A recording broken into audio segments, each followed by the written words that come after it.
It was just that feeling at that moment, and for whatever reason, I knew he died.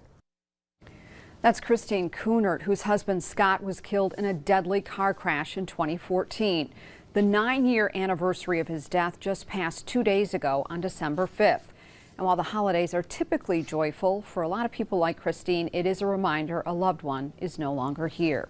News 10's Maureen Halliday sat down with Kristine, who is sharing her story of grief in hopes of making others feel like they are not alone during the holidays.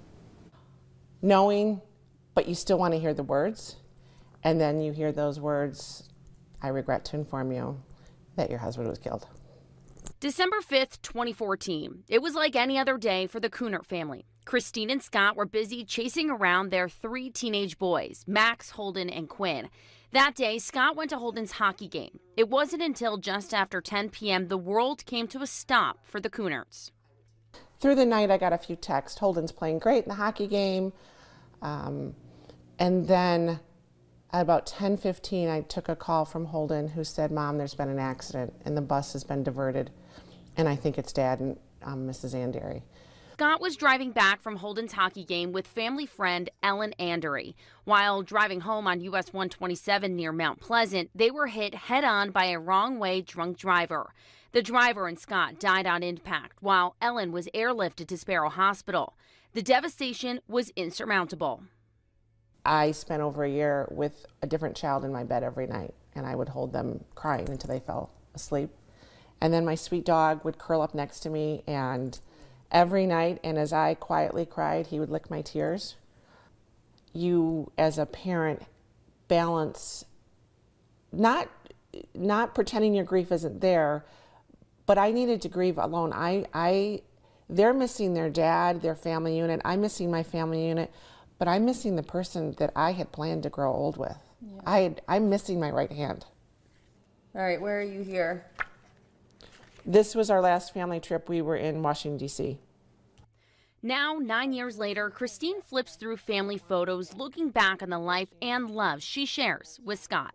People are afraid to say the person's name because they don't want to see them cry, but you don't forget. So, and it's so important to say the person's name who died. People want to hear it. They want to hear the stories. Even if you're going to cry, your person's not forgotten. Embracing her grief is something Kristine learned through group therapy at Ellie's Place, where she's the director. Kristine and the kids went there a few months after Scott's death. It's where she learned how to keep Scott's memory alive during hard times like the holidays, hearing advice from people going through something similar. The unwrapping of the big Christmas tree. What? She said, so we always had a gift from my brother, and we would open it. And so you get these ideas. But yeah, the holidays are, I tried to keep it as similar as it was because life needs to go on, but also acknowledging and being honest that it's different. While it's different now, the memory of Scott is everlasting. He loved to be with his kids. He loved to be with his family. No matter how tired he was, I'll take that game. I'll do that. He loved to be with his kids. Just the ultimate family man. Yeah, he really was. Yeah. And he was dedicated to his profession, but he was all about his family. In Bath Township, Maureen Halliday, News 10. And today, Kristine is best friends with Ellen Andery, who was in the car with Scott. She survived the crash, but has lasting brain injuries. And their case was the focal point of the no-fault auto insurance reform. We have their contact information on our website at WILX.com.